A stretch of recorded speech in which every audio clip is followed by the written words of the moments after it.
What up, fellas? So we have a small world after all. For as big as it is, it's very small. Because 3 years ago, I was forced out of my house that I was purchasing and was paid off. And the lady that I made the deal with showed up with a bunch of police officers and paperwork to evict me.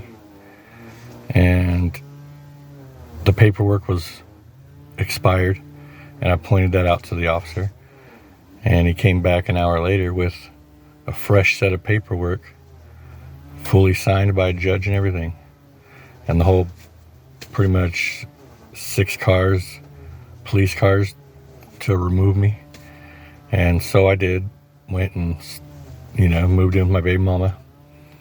3 years later, we split up, and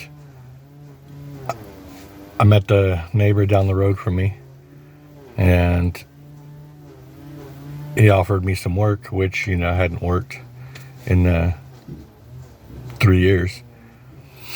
And so I'm like, sure. So he gives me his boss's phone number. So I call him up, and he's like, yeah, we can use you if you got the skills to work at what we're doing. We're remodeling houses. I said, yeah, I definitely got the skills.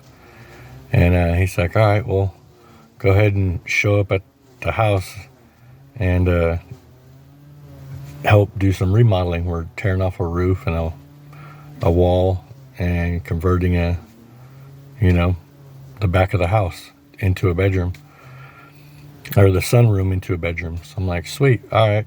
And he gives me the address. What are the chances of it being the house that I moved out of 3 years prior?